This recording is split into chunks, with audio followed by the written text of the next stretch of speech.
So good afternoon, everybody. I'm Governor John Bell Edwards, and I'm really happy to be here with you all today to talk about apprenticeship, to talk about organized labor and opportunities that we're going to have right here in Louisiana, not just for good jobs, but for exciting and rewarding careers. One of the things we want to do is restore a tax credit that we used to have in Louisiana for apprenticeships, so that when an employer hires an apprentice, they would get a tax credit depending on how much they paid and for how long. And what we saw is that it was a relatively cheap thing for the state to do. Ben Nevers authored it. By the way, he was a business agent for an IBEW, but he ended up being my chief of staff. But as a state senator, he authored a tax credit bill, and this was like in 2007. It was really working, and then in 2013 it expired, and Governor Jindal didn't support keeping it. But it would create even more apprenticeships opportunities out there and make it really worthwhile for employers. And so that's something that we're shooting to do. The other thing is the dual enrollment. So you said you had the opportunity to take some classes in high school. We want every eligible junior and senior in high school across the state of Louisiana to have access to 2 dual enrollment courses each of those years, and without having to pay anything for them. This happens in some school districts, but it doesn't happen in many. Of course, you can imagine it's the wealthier school districts that can provide those courses free to the students. Those districts typically are close to a technical college campus where the students can go there, or their instructors can go to the high school. But when you get further away from those schools and you get to the poorer districts, then they want the students to pay a couple $100s per course. Well, if you tell a high school student in most places in Louisiana, or that family, it's going to cost $200 for the dual enrollment opportunity, they're just not going to be able to take advantage of it. So we think that if we're successful next year in implementing this, there will be a lot more students who will graduate high school with, some will already have various credentials. Y'all do know that there's some activity taking place with the Department of Labor on a proposed rule around industry-recognized apprenticeship programs, IRAPs, and whether they will apply that to the construction industry. And if they do, it would do serious harm to this type of program in the construction trades. Currently, in the draft rule, the construction trades are exempted. Y'all know anything about what I'm talking about? So currently, in the construction trades, it's exempted. The question is whether that exemption remains in place, because there's some folks in the Department of Labor who are really pushing to have these IRAPs apply across the board, and including to the construction industry. And it's not an exaggeration to say that if that happens, these types of programs would just not exist anymore. And so this avenue that you currently are taking advantage of for success and positioning yourself for that job, that career, for that income to support yourself and your family, it just would cease to exist. And so that's a big deal that's going on right now, and I know that's critically important to the ironworkers, among others. If they apply the IRAP to the construction industry and remove that exemption, then we know that's going to do real damage. And by the way, I do think that there is value in a credential.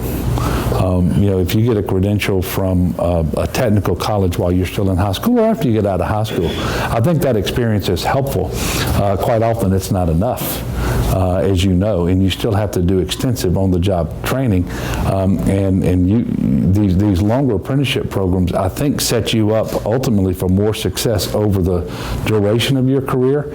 And so what you have is people who are making decisions: do I want the shortest possible route to a job, or do I want a route that's going to secure a future for the long term? And if you're looking for that long-term future, these apprenticeship programs are the way to go. If you just look at the projects, economic development projects that we have landed, and that you look back, and this is not coincidence, if you look back to when the middle class really started being squeezed, it happened to be when union membership started falling. And that has to do with the attitude of people who are making the decisions about who to hire for construction jobs, for example. Also, it has to do with state laws that were passed years and years ago that kind of set this in motion. And most of those are right-to-work laws. But there are some people who believe that this IRAP situation could be more impactful adversely than right to work. There's been a plan since I ran. We've introduced legislation all 4 years. And of course, we've never had a minimum wage in Louisiana set by Louisiana law. And that's where we can make the biggest difference. And most of you, none of you are going to work for minimum wage, which is good. But we still have thousands of people out there who are working for minimum wage at $7.25 an hour, and it's been that since 2009. So we've been introducing legislation every year to increase it. We've not been successful. The business lobby has pretty much been able to keep enough members of the House and Senate from voting for that bill that we haven't been able to advance it.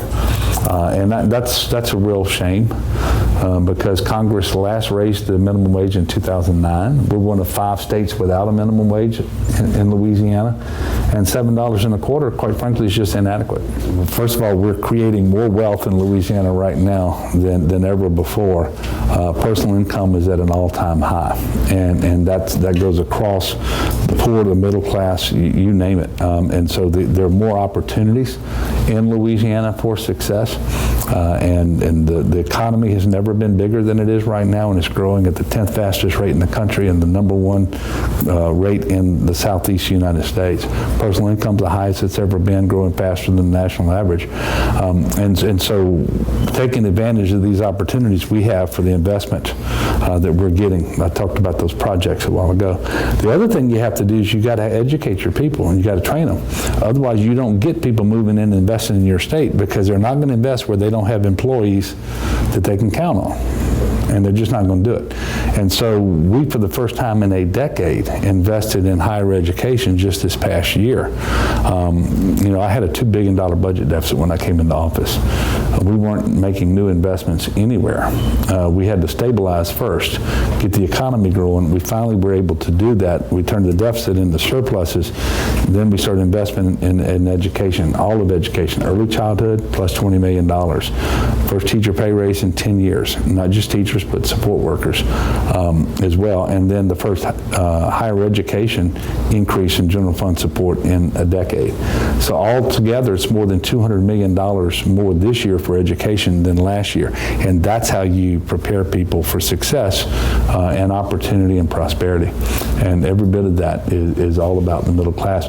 And it's about not just the middle class as it exists today, but getting people out of the lower class and into the middle class. We got to have upward mobility. There's always mobility down. We need to get people to mobility up.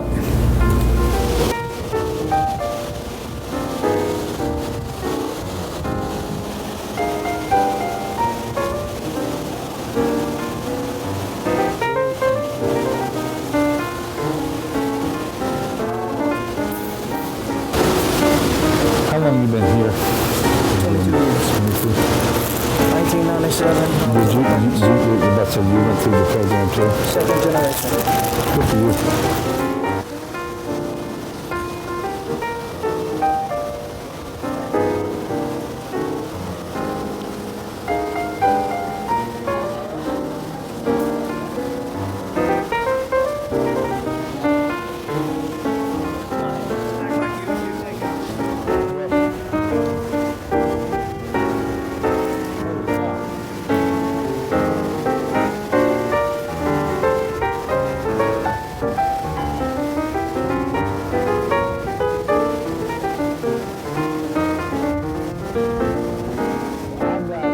I've got 19 1/4 inches or something like that. You got it? Perfect.